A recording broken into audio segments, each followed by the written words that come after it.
Have you ever found yourself staring at a problem that seems impossible to solve, feeling like your mind is stuck in a vicious cycle, repeating the same frustrated attempts without being able to see a way out? That agonizing sensation of knowing there's a solution right there, right in front of you, but something in your way of thinking simply cannot reach it. It's like you're using old tools to build something new, hammering and hammering in the same spot while the structure remains stubbornly incomplete. You feel the frustration rising in your throat, mental exhaustion taking over, and you start questioning whether the problem lies in the challenge itself or in you. This experience isn't just common. It reveals something profound about how your mind processes the reality around you, and why, at certain moments, you seem to be operating with an outdated operating system that cannot run the complex programs modern life demands. This sensation of mental limitation doesn't just affect isolated problem solving. It spreads like a shadow over your relationships, where you repeat the same conflict patterns without being able to see different perspectives. At work, you get stuck in outdated methodologies, while others around you seem to navigate complex situations with fluidity. In your personal life, you get frustrated trying to understand people who think radically differently from you, as if they were speaking completely different languages. The painful truth is that you're not just facing difficult problems. You're facing those problems with thought structures that may be stuck in developmental stages that should have evolved years ago. It's exhausting to feel that your mind is an invisible prison, and the worst part is that you don't always notice the bars you built yourself. The most revolutionary discovery by Jean Piaget wasn't about intelligence or learning capacity. It was about how our mind constructs reality through invisible structures called schemas, and why most adults live operating at thinking levels that leave them vulnerable, limited, and incapable of accessing the full power of symbolic and abstract thought. And even more surprising, he discovered there's a specific mappable process through which you can identify exactly what stage of cognitive development you're really at, regardless of your age, and how you can finally evolve those mental structures to access forms of thinking that will radically transform your capacity to solve problems, understand other people, and navigate the complexity of modern life.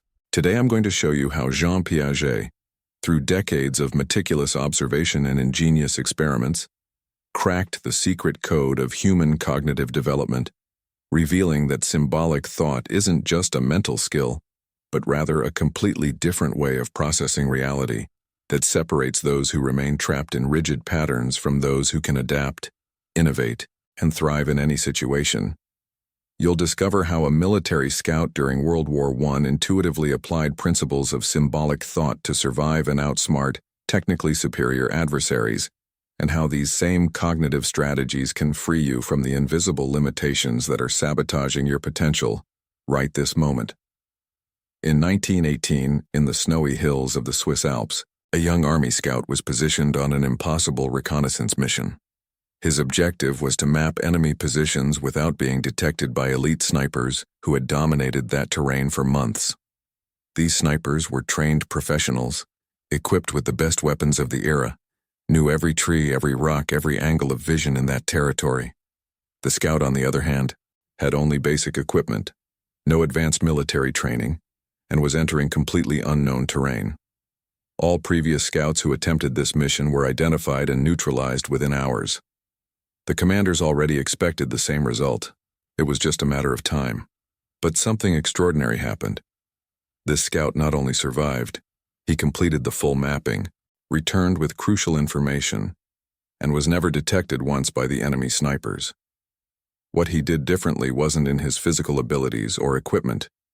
It was in the fundamentally distinct way his mind processed the challenge in front of him. While the eliminated scouts operated with concrete, literal thinking, moving from point to point in predictable patterns that the snipers could easily anticipate, this young scout had developed something the others lacked: the capacity for symbolic thought, the ability to mentally represent the terrain not as it appeared physically, but as a complex system of relationships, patterns, and possibilities that existed beyond immediate perception. This scout would later become one of the most important figures in understanding human cognition, not because of his military success, but because his experience in those mountains crystallized an insight that would transform psychology forever. Jean Piaget realized that human intelligence doesn't simply accumulate information like pouring water into a container.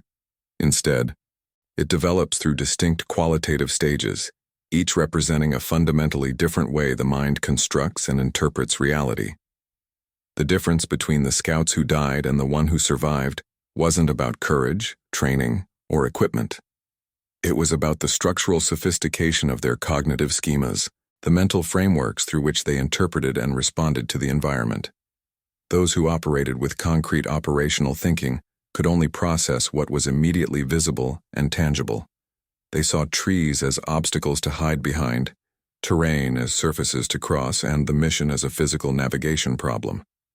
But Piaget, even before formally developing his theory, was already operating at the formal operational stage, able to use symbolic representation to create mental models that transcended immediate sensory experience. What exactly did Piaget do differently in those alpine mountains that kept him alive while others perished? He didn't move faster or hide better in the conventional sense. Instead, he engaged in what he would later call hypothetical deductive reasoning, constructing multiple possible scenarios in his mind before physically committing to any movement. When he needed to cross an exposed area, he didn't just look at the physical terrain and calculate distances like the others.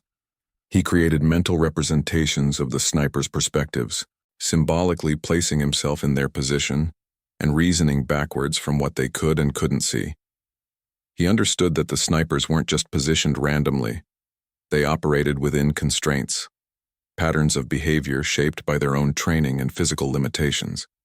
By thinking symbolically about these invisible patterns, Piaget could predict where the blind spots would be, not through trial and error, but through pure mental simulation. He moved through the terrain as if he had an invisible map of attention and possibility, navigating not the physical space itself, but the symbolic representation of tactical relationships that existed in his mind. This capacity for symbolic thought, what Piaget would later identify as the hallmark of formal operational thinking, allowed him to do something the concrete operational thinkers couldn't manage: separate the symbol from the thing itself. When he looked at a snow-covered ridge, he didn't just see a ridge. He saw multiple representations simultaneously: the ridge as physical obstacle, the ridge as visual barrier from certain angles, the ridge as potential trap if approached incorrectly, the ridge as strategic advantage if used properly. Each of these representations was a mental symbol that could be manipulated, combined, and tested in his mind before his body took a single step. The snipers, skilled as they were, operated largely within concrete operational parameters. They excelled at what was in front of them: precise calculation of distance, wind, and trajectory. But they struggled to anticipate the unpredictable: the scout who didn't move in linear logical patterns but in symbolic patterns that made sense only when you could hold multiple abstract variables in mind simultaneously. Years later, when Piaget formally studied cognitive development, he would articulate exactly why that mission succeeded. He observed that children, and many adults, move through predictable stages of cognitive development, each building on the previous but representing a qualitative leap in how the mind structures reality. The sensory motor stage, from birth to roughly age 2, is where infants learn that objects continue to exist even when not perceived, what Piaget called object permanence. The pre-operational stage, from ages 2 to 7, introduces symbolic function but remains limited by egocentrism and inability to perform mental operations. The concrete operational stage, from ages 7 to 11, brings logical thinking but only about tangible, observable phenomena. And finally, the formal operational stage, beginning around age 11 and continuing through adulthood, unlocks abstract reasoning, hypothetical thinking, and the ability to manipulate symbols independent of concrete reality. But here's where Piaget's work reveals something uncomfortable that most people don't want to acknowledge. While the formal operational stage theoretically begins around age 11, research following Piaget's framework discovered that a significant percentage of adults never fully develop or consistently use formal operational thinking. Studies in various countries found that between 30 and 60% of adults, depending on education and cultural factors, rarely engage in truly abstract hypothetical reasoning, even when it would benefit them enormously. This means that most people navigate complex adult challenges, relationships, career decisions, and life problems using cognitive structures designed for simpler, more concrete situations. They're like the eliminated scouts, competent within familiar territory, but fatally limited when complexity demands mental operations beyond immediate perception.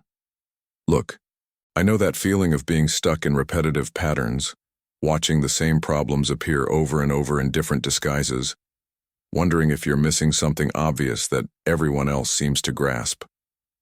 Have you ever found yourself in a conflict where you absolutely cannot understand why the other person doesn't see what's so clear to you, or faced a professional challenge where the solution seems just out of reach no matter how hard you concentrate?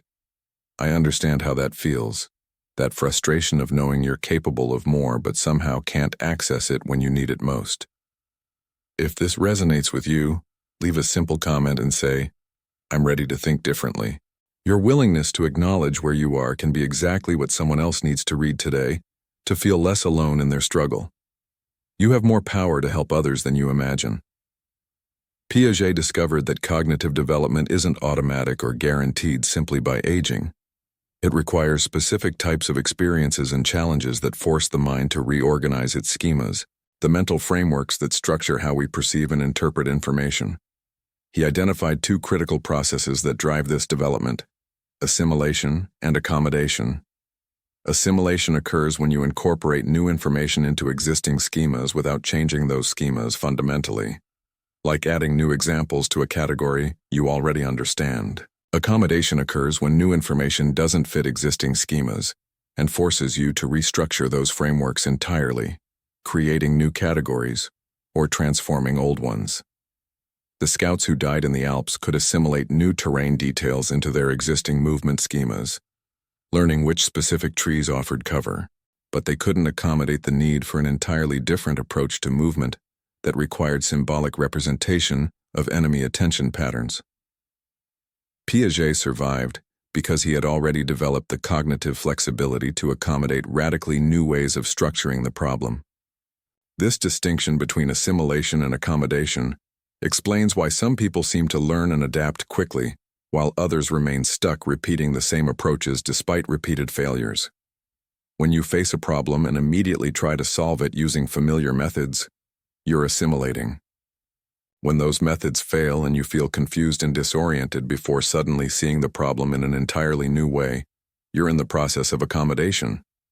The discomfort you feel during accommodation is actually cognitive restructuring happening in real time. Your schemas are being torn down and rebuilt at a more sophisticated level. Most people avoid this discomfort, retreating to assimilation even when it keeps failing, because accommodation feels like confusion and incompetence. But that feeling is actually the sensation of growth, of your mind expanding to hold more complex representations of reality. Piaget documented different types of schemas that develop through these stages, each representing increasingly sophisticated mental operations. Type 1 consists of sensoromotor schemas in infancy, where the child's understanding of the world is limited to direct physical interaction. An infant who has learned to grasp objects has a grasping schema, but cannot mentally represent the object when it's not visible. This seems primitive, but even adults regress to sensoromotor thinking under stress, focusing only on immediate physical sensations and losing ability to mentally represent future consequences or alternative perspectives. Type 2 involves symbolic schemas in early childhood, where the child can use words, images, and play to represent objects and experiences not immediately present. A child playing house is using symbolic schemas, representing adult roles through pretend behavior.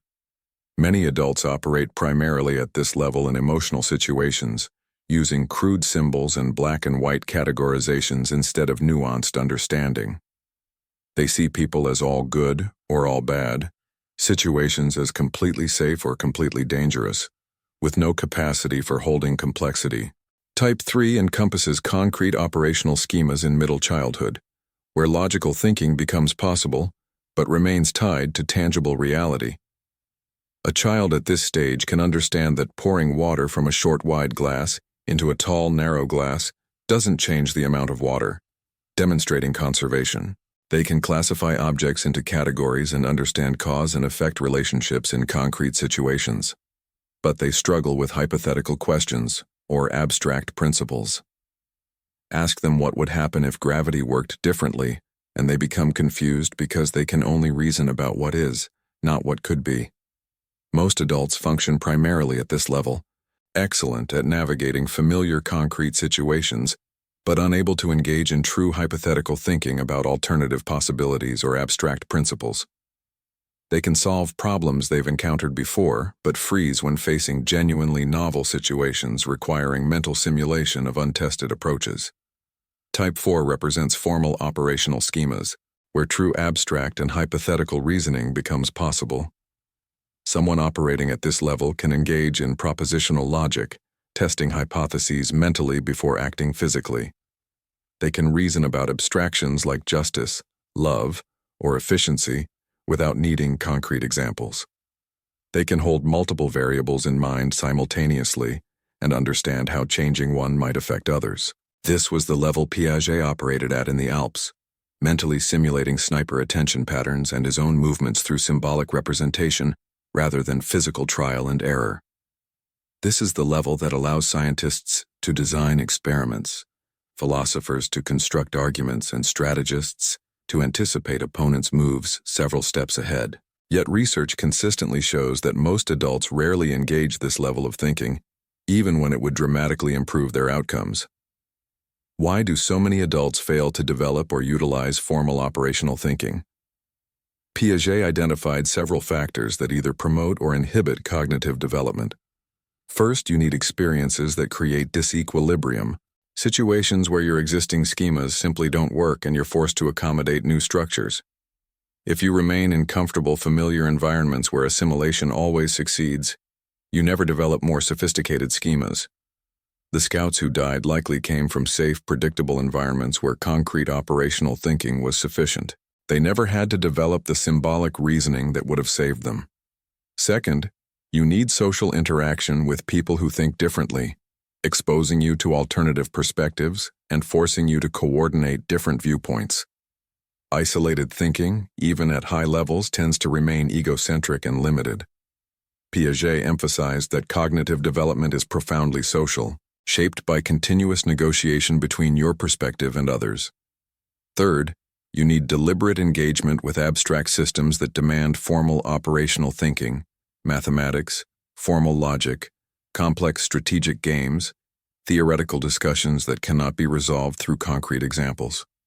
Without regular practice manipulating pure symbols and abstractions, the neural pathways supporting formal operational thought atrophy even if they once developed.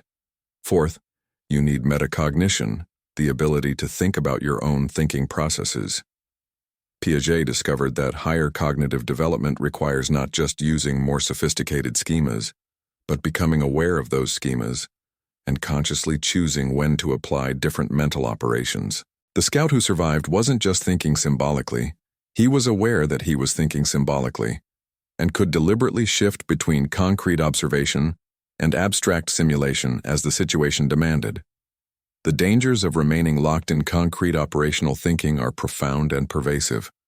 In relationships, people stuck at this level struggle to understand perspectives different from their own. They interpret others' behavior only through their own concrete experience, unable to symbolically represent how someone with different history, values, or needs might perceive the same situation completely differently. This creates endless conflicts where both parties are completely convinced they're right and the other is wrong, never realizing they're operating on different schemas entirely. In professional contexts, concrete operational thinkers can execute established procedures brilliantly, but fail when innovation or adaptation is required. They see the way things have always been done as the only way, unable to mentally simulate alternative approaches that don't yet exist in concrete form. They're the employees who say it won't work without being able to articulate why, the managers who reject new ideas because we've never done it that way before. In personal development, remaining at concrete operational levels means you can only learn from direct experience, requiring you to actually fail at something before recognizing the pattern. Formal operational thinkers can learn from hypothetical scenarios, case studies, and thought experiments, mentally simulating outcomes without needing to live through them physically.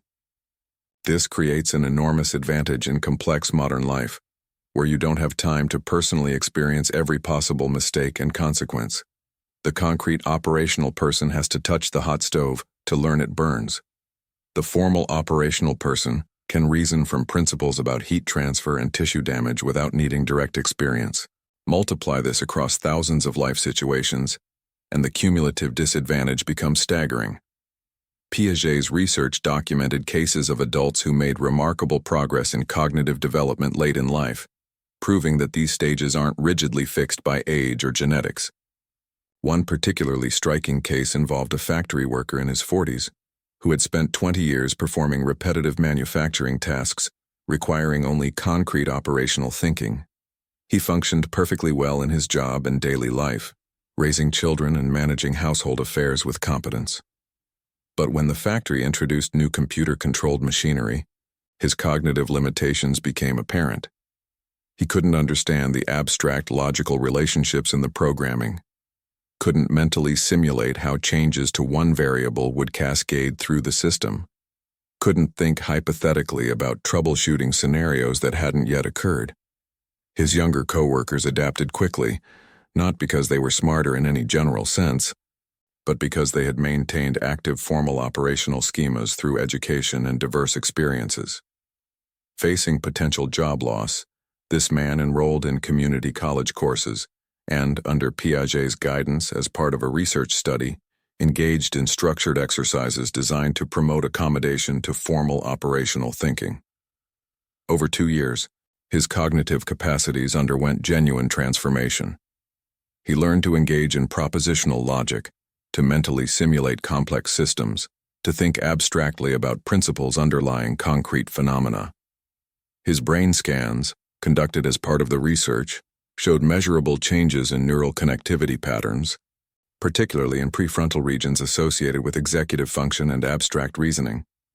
By the end of the study, he not only mastered the new machinery, but became a trainer for other workers, able to explain abstract logical principles in ways that helped concrete operational thinkers begin their own accommodation process.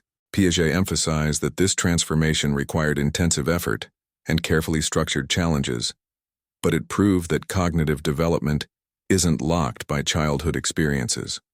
The process Piaget developed for promoting cognitive development in adults drew directly from his observations of children navigating stage transitions, but adapted for mature learners with established but limited schemas. Phase 1 involves creating awareness of your current thinking patterns through metacognitive exercises. You must learn to observe your own thought processes, recognizing when you're engaging in concrete operational thinking versus formal operational thinking. Keep a thinking journal where you analyze how you approached various problems throughout the day. Did you immediately try familiar solutions, or did you first mentally simulate multiple approaches? Did you reason from concrete examples or abstract principles? Did you consider hypothetical scenarios or only what actually happened? This awareness creates the foundation for deliberate change. Phase 2 introduces carefully calibrated disequilibrium through problems that cannot be solved with concrete operational thinking alone. Piaget used mathematical puzzles, logical paradoxes, and strategic games that required symbolic manipulation and hypothetical reasoning. The key is finding challenges slightly beyond your current level, difficult enough to create genuine cognitive conflict, but not so overwhelming that you give up and retreat to familiar schemas. A chess problem where you must calculate several moves ahead without touching the pieces forces symbolic representation of future board states. A logical puzzle where you must determine what's true based on contradictory statements from characters with different knowledge forces you to mentally represent multiple perspectives simultaneously. Physics problems requiring you to predict outcomes in scenarios you've never observed forces hypothetical deductive reasoning. Phase 3 involves structured social interaction, where you must coordinate your perspective with others who think differently. Piaget organized study groups where participants explained their reasoning processes to each other, exposing how different people structured the same problem with different schemas. When you encounter someone who solved a problem you couldn't, and you genuinely try to understand not just their answer but how they thought about it, you're forced to accommodate new mental structures. This process is uncomfortable because it requires admitting that your way of thinking has limitations, that schemas you've relied on for years are insufficient for certain challenges. But this discomfort is the sensation of growth, of your mind expanding to hold more complex representations of reality. Phase 4 establishes deliberate practice with abstract symbolic systems that have no concrete referent.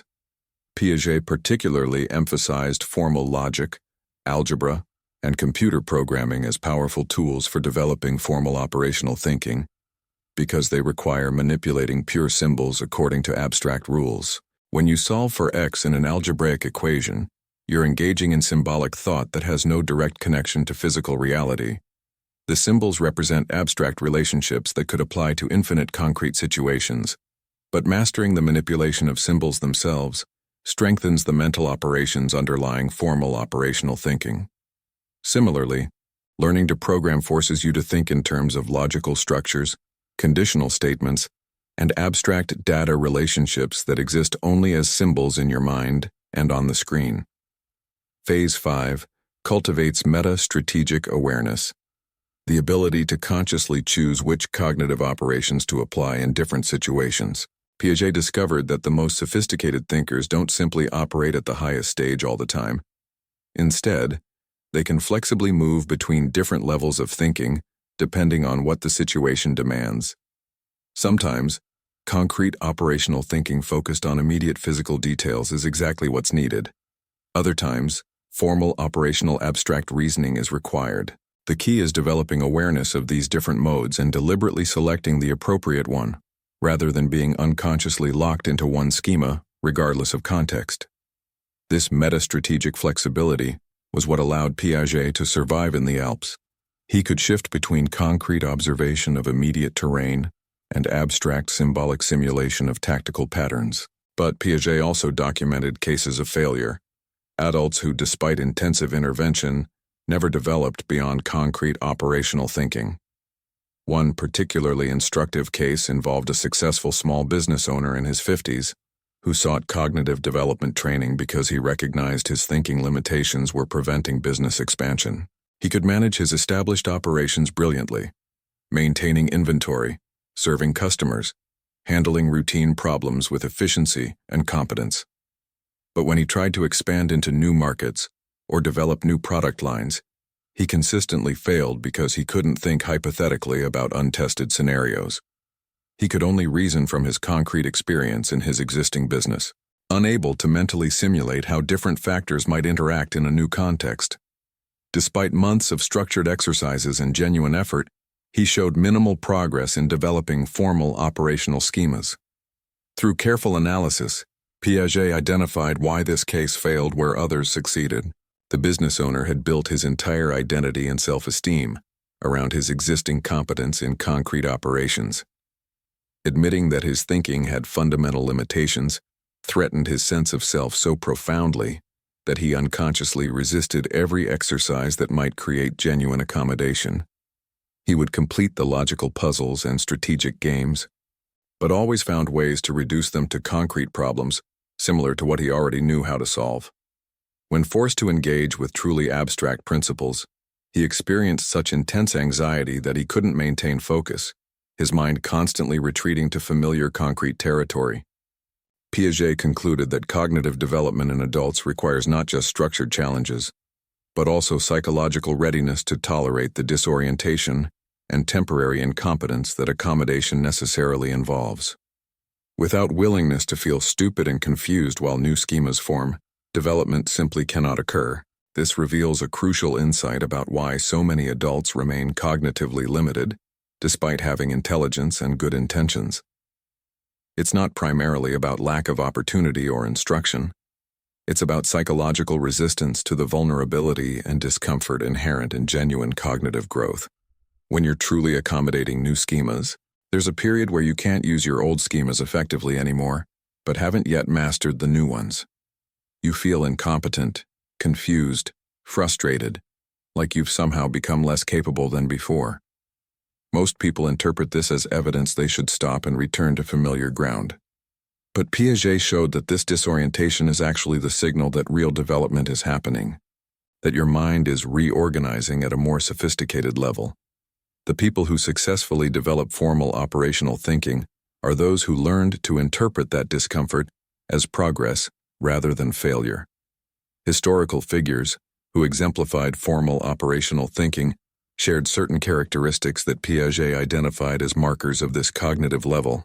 Einstein's ability to conduct thought experiments, mentally simulating what would happen if you traveled at the speed of light, or how gravity might curve space-time, represented pure formal operational reasoning applied to physics. He solved problems through symbolic manipulation and hypothetical deduction long before experimental evidence confirmed his theories. Ada Lovelace's recognition that Babbage's analytical engine could manipulate symbols representing anything, not just numbers, showed formal operational abstraction beyond what even the machine's inventor had imagined. She saw the symbolic nature of computation itself, understanding that the same logical operations could apply to music, language, or images once properly encoded. Leonardo da Vinci's engineering notebooks filled with designs for machines that couldn't be built with available technology demonstrated hypothetical deductive thinking about mechanical principles in abstract form. But Piaget also emphasized that formal operational thinking can be misapplied, creating its own problems when divorced from concrete reality. Some people become so enamored with abstract reasoning that they lose connection to practical constraints and human factors. They construct beautiful logical systems that make perfect sense symbolically, but fail catastrophically when implemented in messy reality. Academic theorists who develop elegant models that ignore how real humans actually behave, engineers who design systems that work perfectly on paper but prove unusable in practice, strategists who create brilliant plans that collapse because they didn't account for concrete physical limitations, all demonstrate formal operational thinking untethered from earlier stages. Piaget's insight was that mature cognition requires integration of all developmental stages. The ability to move fluidly between sensorimotor awareness of physical immediacy, concrete operational logic about tangible cause and effect, and formal operational abstraction about hypothetical possibilities. The Swiss scout who survived in 1918 embodied this integration. He didn't abandon concrete operational thinking about physical terrain and tactical details. He incorporated those concrete operations within a larger formal operational framework that could symbolically represent enemy attention patterns. He remained grounded in sensoromotor awareness of his physical state, fatigue, cold, visibility factors. But he contextualized those immediate sensations within abstract strategic thinking about the overall mission objective. This integration of multiple cognitive levels operating simultaneously and coordinately is what Piaget eventually called cognitive equilibrium at the highest level, where all your mental schemas work together in adaptive balance rather than competing or operating in isolation. In our modern context, you face complexity that demands exactly this kind of cognitive integration. Your relationships require you to hold multiple perspectives simultaneously. Understanding that your partner or colleague isn't wrong, they're operating from different schemas shaped by different developmental experiences. Your work demands innovation and adaptation as technology and markets change faster than concrete operational learning from direct experience can keep pace. Your personal growth requires you to mentally simulate different possible versions of yourself and your life, reasoning hypothetically about paths not yet taken. Without formal operational thinking integrated with concrete and sensory motor awareness, you're navigating modern complexity with cognitive tools designed for simpler environments. You're like those eliminated scouts, competent in familiar territory but fatally vulnerable when the terrain demands mental operations beyond your current schemas. The transformation from concrete operational to formal operational thinking isn't mystical or mysterious. It's a specific process of accommodating new mental structures through carefully designed challenges that create just enough disequilibrium to force reorganization without overwhelming you completely. Piaget mapped this process in detail, showing exactly what kinds of experiences promote development and which inhibit it. The tragedy is that most educational and professional environments provide only assimilation opportunities, chances to apply existing schemas to new content without ever restructuring those schemas fundamentally. You accumulate more examples, more facts, more techniques, but the underlying cognitive operations remain unchanged. You become very good at concrete operational thinking within your domain, but you never develop the formal operational capacity to think outside that domain or imagine entirely new approaches. Looking back at that scout in the Swiss Alps, who later became the psychologist who decoded human cognitive development, the story reveals its deeper pattern. Jean Piaget survived not through superior physical abilities or equipment, but through cognitive structures that allowed him to mentally represent reality in ways his adversaries couldn't anticipate.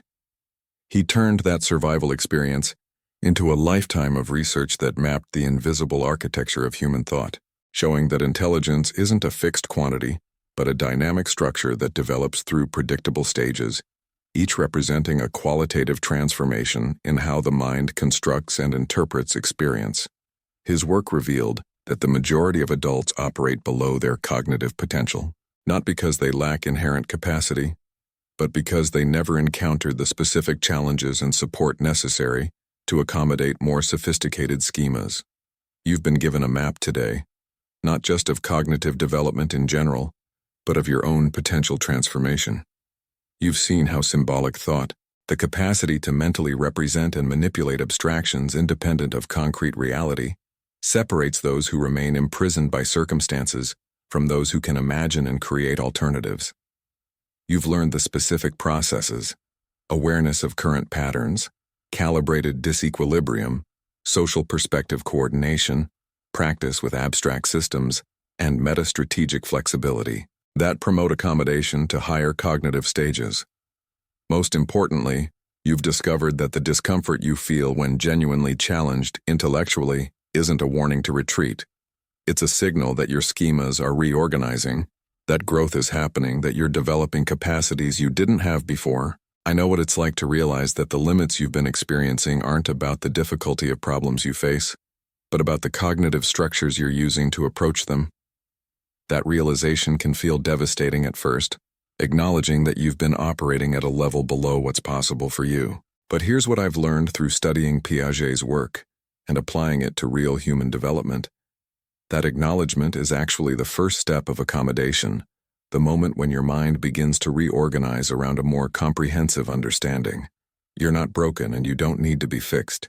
You need to evolve your schemas, and now you understand how that process works. Join our community where we explore these insights about human cognition and potential together. Click subscribe not just to watch more videos, but to continue your own cognitive development journey. We're building understanding week by week, discovery by discovery, about how your mind works and how you can consciously direct its growth toward capabilities you haven't yet imagined. Next time, we'll explore how Piaget's student Lawrence Kohlberg extended these insights about cognitive development into moral reasoning, discovering that your capacity for ethical thinking develops through similar stages, and that most adults remain trapped in conventional moral schemas that prevent genuine moral autonomy. You'll see how the scout's survival in the Alps connects to deeper questions about how you make ethical decisions when familiar rules don't apply, and why true moral courage requires formal operational thinking about abstract principles of justice and human dignity. The story of cognitive development is also the story of moral development, and understanding one illuminates the other in ways that will transform how you understand yourself and others. See you there.